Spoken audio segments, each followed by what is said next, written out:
Question number 91. In an atom, when electron jumps from ground state to excited state. Electrons ground state నుంచి excited state కి వెళ్ళడం అంటే it gains energy. Energy is absorbed. Energy absorb చేసుకుంటేనే అవి ground state నుంచి excited state కి jump అవుతాయి కాబట్టి option 3 is the right answer. Question number 92. The orbital which is filled with electrons immediately after 3p is 3p తర్వాత next electron దేనిలోకి వెళ్తుంది? Moeller chapter ప్రకారం ఎలక్ట్రాన్ నెక్స్ట్ 4s లో ప్రవేశిస్తుంది. ఎందుకంటే 3p యొక్క energy value 3+1 that is 4. 3+1 is 4. Next 4s యొక్క energy కూడా 4a. 3+2 this is 5. 4+3 this is 7. 4p 4+1 5. So అన్నిటికంటే లీస్ట్ ఎనర్జీ 4s కు ఉంది కాబట్టి ఎలక్ట్రాన్ నెక్స్ట్ ప్రవేశించేది 4s లో కనమాట. Option 1 is the right answer. Question number 93. When n is equal to 4, the total number of subshells in an orbital is. n is equal to 4 అయినప్పుడు దానిలో ఉండే subshells ఏంటనమాట? 4s, 4p, 4d, 4f. ఈ 4 subshells ఉంటాయి SBDF కాబట్టి option 2 is the right answer. Question number 94. Which of the following has larger wavelength in electromagnetic spectrum? Electromagnetic spectrum ప్రకారం larger wavelength దేనికనమాట? Radio waves. అందువల్లే ఇవి ఎక్కువ దూరం travel చేయగలుగుతాయని కూడా మనకి టెక్స్ట్ బుక్ లో ఇస్తారు. రేడియో వేవ్స్ కి హైయెస్ట్ వేవ్ లెంత్ ఉంటుంది. Option 4 is the right answer. Question number 95. The quantum number which explains about spatial orientation of orbitals is. Orbital యొక్క ఓరియంటేషన్ తెలిపే క్వాంటం నెంబర్ ఏదనమాట? Third quantum number that is magnetic quantum number ML. Option 3 is the right answer. Question number 96. ఇది repeated question. 2022 లో ఇదే question వచ్చింది. Same question మళ్ళీ 2021 లో repeat అయింది. The correct set of 4 quantum number values for the valence electron sodium atom is. Sodium అంటే electron atomic number 11. Sodium atomic number ఎంత అనమాట? 11. సో దీని యొక్క configuration Ne3s1. So valency electron 3s లో ఉంది కాబట్టి 3s కి n value 3, L value s కి L value 0. So ML also 0. MS value వచ్చేసరికి ఫస్ట్ ఎలక్ట్రాన్ కాబట్టి +12 రాస్తాం. +12. సో ఈ 3 0 0 +12 option 2 is the right answer. ఇది repeated question. Question number 97. The impurities present in the ore is called as. దానికి ఉన్న terminology word ఏంటన్నమాట? Impurities కి Gong. Option 2 is the right answer. Question number 98. Which of the following is used as flux in the smelting of hematite? వీటిలో flux గా use చేసేది ఏది? Hematite లో మనకి ఉండే gangue silicon dioxide acidic gangue కి basic flux కలుపుతాం. That is calcium carbonate CaCO3. Option 3 is the right answer. Question number 99. Potassium and calcium belongs to. ఈ రెండు కూడా S బ్లాక్ ఎలిమెంట్స్. పొటాషియం అంటే 19, ఇదియం సోడియం పొటాషియం ఇవన్నీ కూడా first A group elements. Calcium ఏమో 20. రెండు కూడా S block elements. Option 1 is the right answer. Question number 100. Which of the following is an iron ore? Iron ore ఏది? వీటిలో bauxite అంటేనేమో మనకి aluminium ore. Al2O3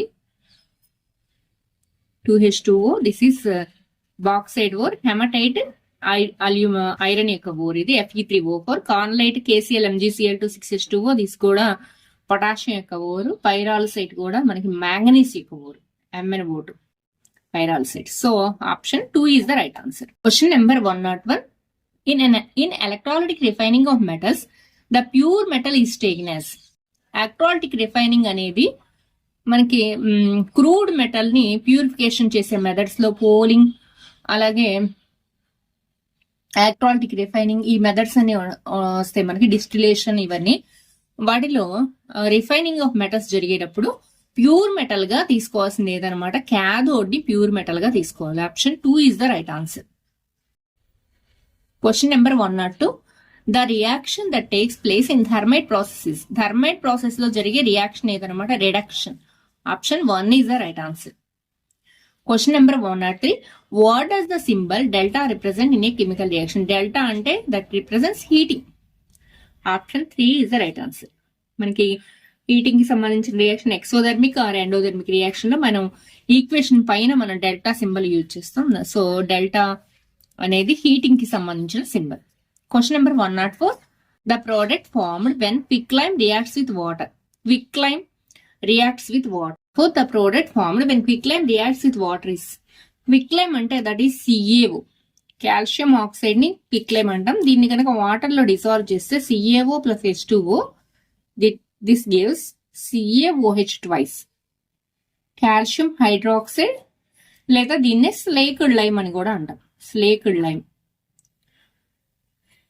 Calcium hydroxide, option 2 is the right answer. Question number 105. Which one of the following is not a product in the electrolysis of aqueous NaCl? NaCl యొక్క ఎలక్ట్రాసిస్ లో మనకి దాని hydrogen, chlorine, NaOH ఈ 3 products release అవుతాయి కానీ oxygen release అవుతుంది. So not a product అన్నారు కాబట్టి option 2 is the right answer.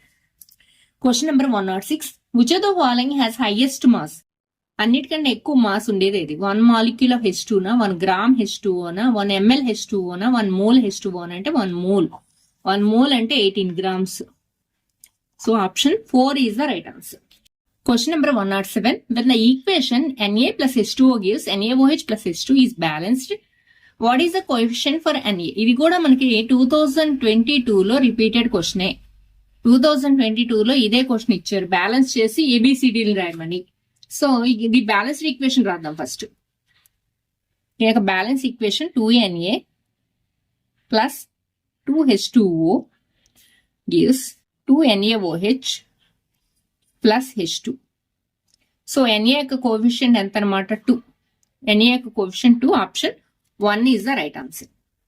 Question number 108. The chemical reaction in which heat is absorbed is called.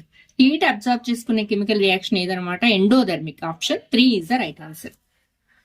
Question number 109. Which of the following is not an inert gas element?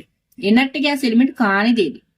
Helium, sodium, neon, organ. వీటిలో sodium అనేది inert gas కాదు. So option 2 is the right answer. Helium, neon, organ, krypton, xenon, radon.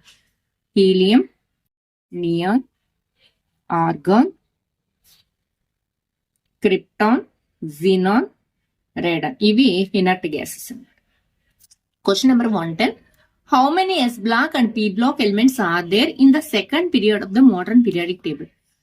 Second period లో, రెండో period లో ఉండే total elements ఏంటనమాట? 8.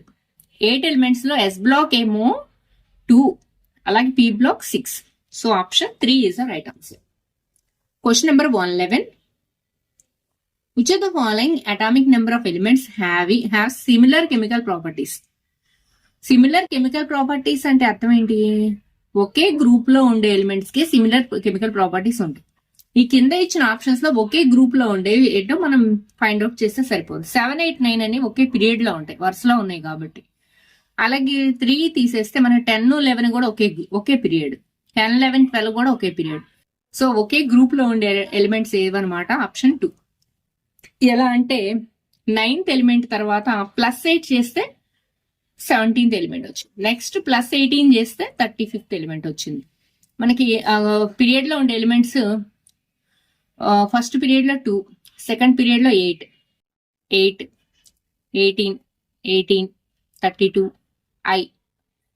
కాబట్టి ఇక్కడ సో 9 కి 8 కలిపితే 17, 17 + 18 35. సరే, ఈ 3 కూడా ఒకే గ్రూప్ లో ఉంటాయి కాబట్టి వీటికి ఒకే కెమికల్ ప్రాపర్టీ ఉంటుంది. So option 2 is the right answer. Question number 112. In the modern periodic table, group 2 elements are called as alkaline earth metals. Direct question in the alkaline earth metals. Alkaline metals antenemo first A group, halogens anemo 7th A or 17th group, noble gases antenemo 8th A or 18th group. So alkaline earth metals ante second A group elements ne alkaline earth metals. Number 130. The valency of calcium is, calcium atomic number anta 20. 2, 8, 2 electron distribution 2, 8, 2. So valency electrons 2 ne, valency kuda 2 ne. Option 2 is the right answer. Question number 114. Atomic number of an element is 17, then the period to which this element belongs to. Atomic number 17 అని ఇచ్చారు, అంటే అది chlorine కదా. Chlorine atomic number 17, దాని electron distribution చూస్తే 287. So ఇది ఎన్నో period లో ఉంటుంది? Third period. 287 third period. Option 3 is the right answer. Question number 115. Which one of the following is strong acid? వీటిలో స్ట్రాంగ్ యాసిడ్ డైరెక్ట్ క్వశ్చన్ ఇది. Option 2 is the right answer. Question number 116. Which one of the following is an acidic oxide? Acidic ఆమ్ల ఆక్సైడ్లు ఏంటి? Non metal oxides ఆమ్ల oxide, non metallic oxides. వీటిలో non metallic oxide ఏదన్నమాట? Carbon dioxide, CO2. Option 4 is the right answer. Question number 170. Metallic oxides are generally, metallic ఇక్కడ reverse, non metallic అయితే acidic కాబట్టి non metallic oxides ఏమో basic. Option 4 is the right answer. Question number 180. The nature of chemical used in antacids. Antacids లో ఉండే chemical ఏంటన్నమాట? Basic. Option 1 is the right answer. Question number 190. pH value of aqueous NaCl solution. NaCl యొక్క pH value option 4. Neutral కదా, NaCl అంటే neutral కాబట్టి pH value 7 ఉంటుంది. Question number 120. The chemical formula blue coloured copper sulphate crystal is. Blue colour లో ఉంది అంటే water crystallisation జరగల, అంటే ఎక్స్పెరిమెంట్ జరగక ముందు, దానిలో ఇంకా వాటర్ ఉన్నప్పుడు. So the original formula CuSO4 5H2. ఒకవేళ ఎన్హైడ్రస్ అని అడుగుంటే, ఎన్హైడ్రస్ కాపర్ సల్ఫేట్ అని అడుగుంటే CuSO4 మాత్రమే మనం చెప్పాల్సి ఉంటుంది. So blue coloured copper sulphate అన్నారు కాబట్టి option 3 is the right answer. Comparative గా ఇప్పుడు వరకు 2023, 22, 21 లో 2021 పేపర్ కెమిస్ట్రీ చాలా ఈజీగా ఉన్నట్లే. ఓకే, బాగా ప్రిపేర్ అవ్వండి. All the best. Thank you.